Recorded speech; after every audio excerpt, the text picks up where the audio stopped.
10 दिन के साधना शिविर का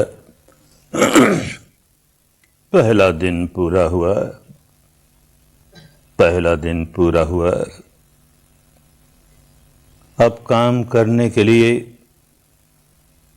9 दिन और रह गए हैं। काम ही करना है, घर बार छोड़कर आए हैं, गृहस्थ की जिम्मेदारियों को छोड़कर आए हैं। जो गृह त्यागी हैं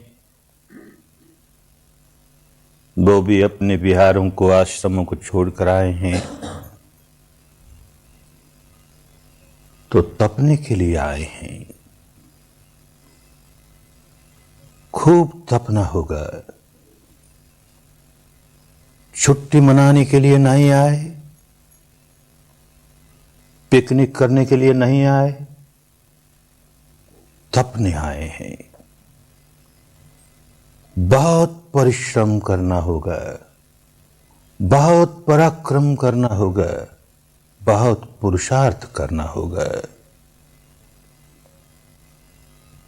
सुबह 4, 4:30 बजे से रात को 9, 9:30 बजे तक बहुत मेहनत, बहुत परिश्रम, बहुत पुरुषार्थ। हर शाम को इस समय घंटे, सवा घंटे के लिए धर्म चर्चा होगी। वो बहुत आवश्यक है। वो बुद्धि विलास के लिए नहीं, वाणी विलास के लिए नहीं, किसी संप्रदाय विशेष की महत्ता स्थापित करने के लिए नहीं, किसी विशेष दार्शनिक मान्यता की महत्ता स्थापित करने के लिए नहीं। हर शाम को जो धर्म प्रवचन होगा वो इस साधना विधि को समझाने के लिए, उसके प्रति प्रेरणा जगाने के लिए। विधि को समझेंगे ही नहीं तो काम नहीं करेंगे, शंकाएं रहेंगी। काम करेंगे भी तो जैसे करना चाहिए वैसे नहीं करेंगे, गलत तरीके से कर जाएंगे। तो इस विद्या से जो लाभ मिलने वाला है उस लाभ से वंचित रह जाएंगे। 10 दिन के लिए आए हैं तो पूरा लाभ लेकर जाना है ना। तो तपना भी है और ठीक प्रकार से तपना है, जैसे तपना चाहिए। और वो तभी होगा जब इस विद्या को खूब अच्छी तरह समझोगे। ये भारत की बहुत पुरातन विद्या है, बहुत पुरातन। बार बार भारत में जागी है। भारत के लोगों का और फिर भारत के बाहर विश्व के लोगों का कल्याण किया है बार बार।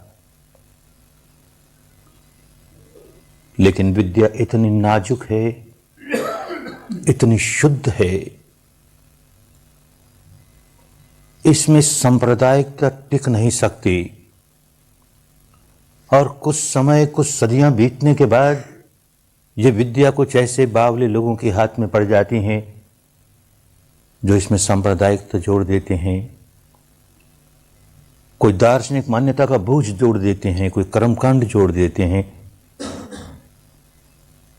या विधि में कुछ और नई बात जोड़ देते हैं। सम्मिश्रण किया कि ये विद्या अपना बल खो देती है। फिर इससे जो लाभ मिलना चाहिए वो लाभ नहीं मिल पाता। जब लाभ नहीं मिल पाता तो लोग इसका अभ्यास करना छोड़ देते हैं और धीरे धीरे विद्या लुप्त हो जाती है।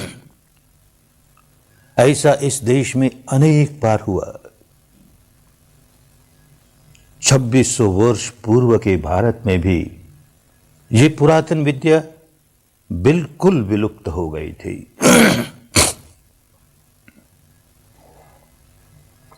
एक महापुरुष ने बहुत परिश्रम द्वारा, बहुत पुरुषार्थ द्वारा इस खोई हुई विद्या को खोज निकाला और उससे अपना कल्याण साधा, सर्वज्ञता प्राप्त की, बोधि प्राप्त की, मुक्त अवस्था प्राप्त की, वितराग अवस्था प्राप्त की, और फिर करुण चित्त से खूब बांटा, जीवन भर बांटा। और उसके बाद गुरु शिष्य परंपरा द्वारा यह विद्या अपने शुद्ध रूप में भारत का कल्याण करती रही। 4-5 सदियों तक ही कल्याण कर पाई। फिर इसमें सम्मिश्रण होने लगा और धीरे धीरे विलुप्त हो गई, विकृत होती गई, विलुप्त हो गई।